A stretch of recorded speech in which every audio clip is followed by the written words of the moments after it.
Hello and thank you for joining us for this week's episode of Paint Basket TV. It's going to be a little bit different this week because we're going to be chatting about the birds and the horses, of course. Then we're going to learn how to set the time zone in our profile. Our question of the week is a pretty bright question from Pat. But first, I think we should go and take a look and see why is it important that we do set the time zone in our profile.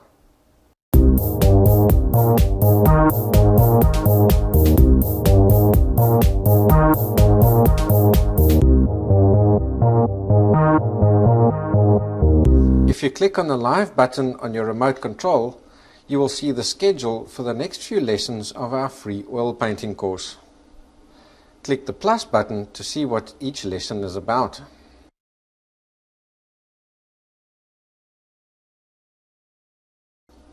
If you did miss lesson 1, you can view it here.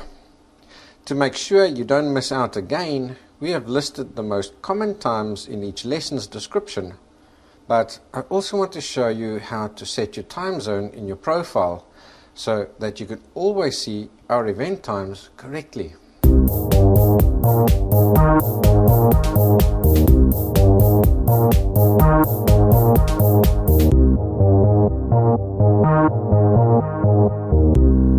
Getting all the events to show the time correctly for your time zone couldn't be easier. By default, you are shown GMT time, as you can see over here. To change it, click the change link. A pop-up box will appear and you can select your time zone from the list. Click change, and from now on, all our events anywhere on Paint Basket TV, the events calendar and Ask an Artist will display your correct time. Now, before we get totally lost in time, I want to show you my favorite painting of the week. Look at this awesome horse painted by Val Webb. Look at the lovely reflected light over here and the superb detail work. Absolutely beautiful. I've also added some of the latest paintings my students have been painting in the class to the website.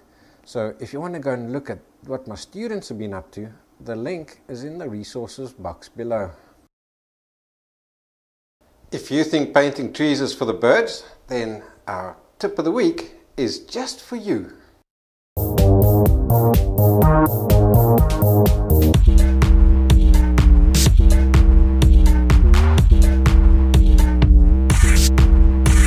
Do you sometimes find yourself battling to paint natural looking trees and bushes? Well, chances are you aren't leaving place for the birds to fly through. Let's take a look at 2 of my paintings and I'll show you how that works. These trees over here seem to look quite natural, so let's take a look at why they look right. The first thing is, you'll notice in the center they're pretty full and solid, because in the center areas you're seeing the branches and the leaves that are coming forward, going backwards, left, right, and all the angles in between, which means the center areas would tend to be more solid. However, when we get to the side, you'll see only that one individual branch and his leaves. So that's why you'll find at the sides you get these little gaps.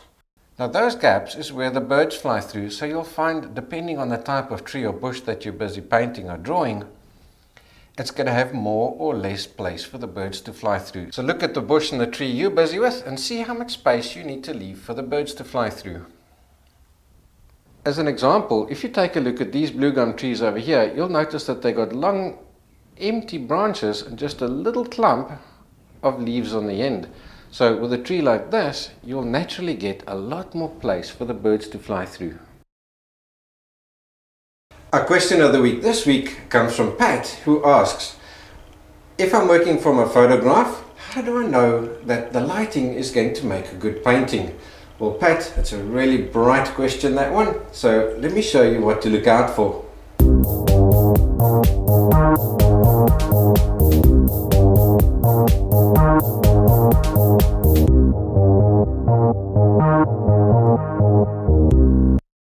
The way your subject is lit is very important, as light will influence many things like the mood of the painting, the amount of distance we are able to show, and the amount of detail we can see.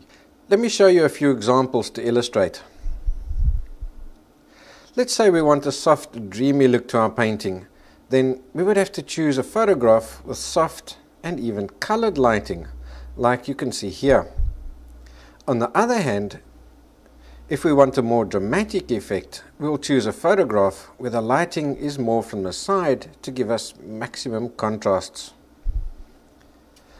A photo where the light is coming directly from the front will mean we have almost no shadows at all. So we will lose most of our detail and distance in the painting because of the lack of contrasts.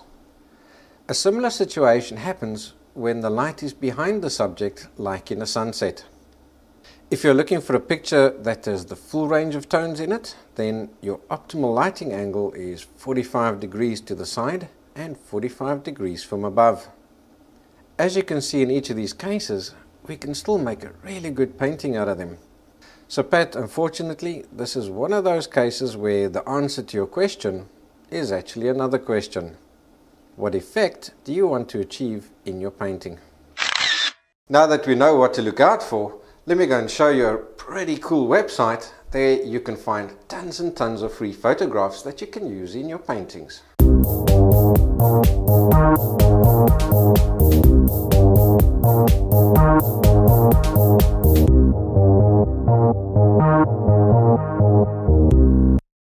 If you haven't bookmarked sxc.hu yet, then head over and do it right now, because this site is going to become your second best friend, after Paintbasket of course. Create yourself a login and then go search for absolutely anything. You'll see that there are premium or paid photos at the top and at the bottom, but in the center there are pages and pages of the most stunning photographs. When you find one that you like, always double check the license that the photographer is offering on the photo by clicking on the image license below the photo, or by viewing the photographer's profile. If it's free for what you want to use it, then click on the photo, the large version will open and you can go and download it from there. As always, the link is in the resources box below the video.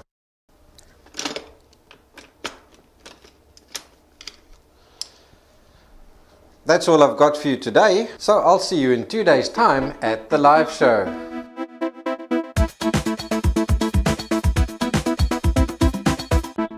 Paintbasket TV!